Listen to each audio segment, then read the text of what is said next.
The beginning of the study of magnetism can be traced back to Egypt. Also, we find the Greeks used it, and among the Greeks and early Egyptians, we have the first understanding of the nature of magnetism. It was used principally in healing. It was well known to Pythagoras, who gave us considerable information on the subject, which was promptly forgotten by everybody else. Then we have little knowledge of it, except through the Arabs. The Chinese were aware of it because of the discovery of the mariner's compass. But for the most part, it was neglected until the 17th century, when it became involved in the story of Rosicrucianism. The alchemists, the Rosicrucians, and the Hermetists all were unfolding phases of magnetic theory. Then we come down a little later and we come upon a curious instrument, Mesmer's magnetic tub. This was a kind of tank in which many people put their feet at the same time, held hands, and created a battery out of the water in the tank. Incidentally, the magnetic theory is based upon a very simple fact, namely that what we call empty air is not empty at all. It is the most profoundly used all the elements that we know anything about. We all live within air and have our being, and we know that if air fails, we die. But what we do not realize is that air is not just some oxygen or helium or something of this nature. Air is something in itself. It is a substance of itself.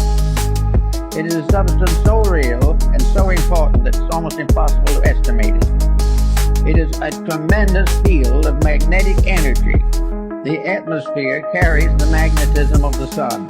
The study of the magnetic powers of the sun will be more or less clearly understood by the study of the seasons. Winter, summer, spring, and these things have all to do with a magnetic factor in the air. And we think of it only as in trying to explain it as a physical astronomical phenomena, since as the rotation and revolutions of the sun and planets. But each of these planets is a field of magnetic energy. And this energy comes to us through what we call air. One thing we have learned from television is that air transmits. We know, for instance, that we can have all kinds of programs on the air at the same time. And they can come from all directions. And they can overlap and interlap.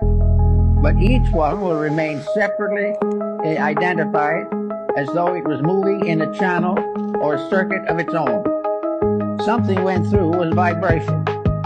And this vibration in the magnetic field can be divided into an infinite complexity of separate emanations.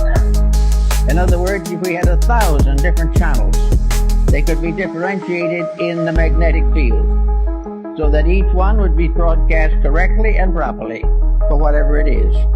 Thus we realize there's something out there besides air, something besides helium and oxygen, something besides the ordinary factors we take into consideration scientifically. We are in the presence of a mysterious agent, an agent that is part of everything that we are. Now, studying magnetism as it comes into the human body, we discover along with Tilda that each human body is surrounded by an etheric or energy field. This energy field is sometimes referred to as an aura, but it is not the true aura that we think of in metaphysics. This magnetic field is an area of energy. This area of energy forms an egg-like atmospheric sheath around the physical body, usually extending 3 to 5 feet from it in each direction. This energy field is the basis of virtue, because this energy field depends for its reality, its serviceability, and its protecting power to move emotion, thought, and the attitudes of the person around which this magnetic field is gathered. In other words, the individual, if they are normal, if mentally, emotionally, and physically, They are keeping the rules. This magnetic field forms a tremendous protection. It is normal, it is healthy, it is constantly able to handle infections and all kinds of difficulties. It will help to heal wounds. It will help to recover the use of functions and organs. And if we are deprived of some part of the body, it will try to compensate for us. As long as the individual takes proper care of his magnetic field, it will serve him. Now, this is a phase of morality that is generally overlooked. It is assumed that these magnetic fields are something you don't pay much attention to. They're there, maybe they'll help a little. But the truth of the matter is that practically the whole survival of the individual depends upon maintaining the integrity of this flow of energy into the magnetic field. This energy comes from the sun. It comes through a mysterious energy tube in the magnetic field. It enters the individual through the crown of the head. It disseminates through the entire body, and it's excreted back again through the lower centers of the body and is reclaimed by the solar energy. This is a kind of a little private tank or capsule of light that we are all carrying about with us all the time. Now, the problem of morality in this is very definite. The moment we break rules, we damage that magnetic flow. We have got to keep the laws of nature, and these in turn are the laws of God, or the magnetic field fails. It can fail because of physical intemperances, which reduce its integrity and reduce its power. It can be wasted in riotous living, which is some common cause these days.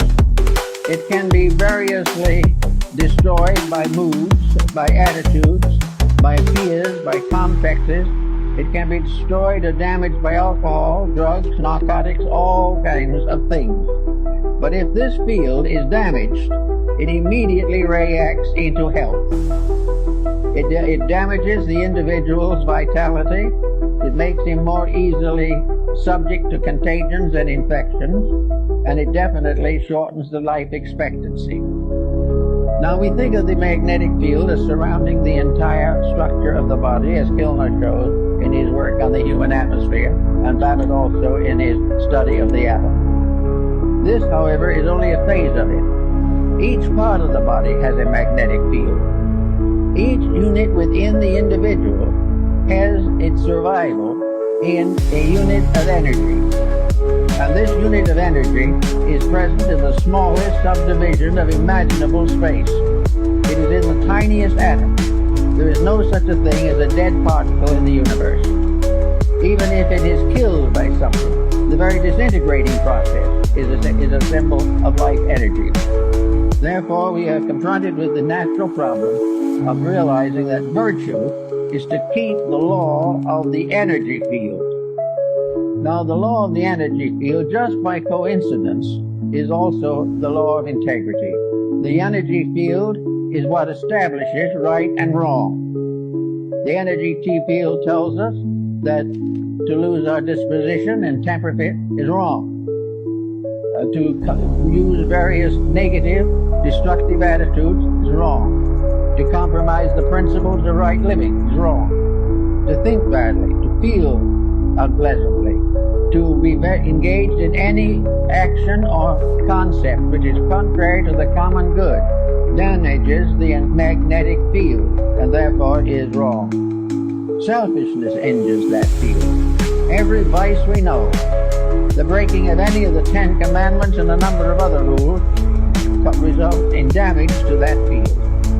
It has nothing to do with nation. It has nothing to do with the ordinary concepts of codes, because the final code itself is based upon the life principle in each part of the human constitution. So we have each little cell has its own moral responsibilities. The stomach has its own magnetic field. The stomach is not simply an organ. It is an organism. It is a living thing within the human body. The same is true of the heart, the brain, the glandular structure, all the organs, the intestines, all the motor system, the nervous system, the endocrine system. These are all entities. They are entities of magnetic unities. organisms which are cooperating together for the common good. To abuse one is to damage all. To neglect one is to neglect all. Each of these organs has its own field in the body, and all these fields together constitute the grand magnetic field that surrounds the complete person. Now we go inside of this for a moment to see what we're dealing with. So we go back to Pythagoras, who was very timely in that. He tells us that in Egypt there was a temple in which therapy was the result of this contemplation of symmetrical geometric solids. In other words, the images of therapy were mathematical cubes, octagons, and various forms, dodecahedrons, each one placed upon a kind of altar or pedestal for the contemplation of the Zephyrah. All were symmetric geometric solids, perfect and complete in structure. To look upon them was therapeutic, because to look upon them accepted their energy as a reality in our lives. Now these stone solids apparently were not alive. They only gave the impression of value, but actually they were alive. Every form in nature, natural or artificial, has a magnetic field. From the tiniest atom to the greatest galaxy, the magnetic fields are present, and the rules of each of them must be obeyed. Now if an individual looking at a geometric solid sees in it a perfect proportion, this realization enters into the subconscious life of the person. The imagery of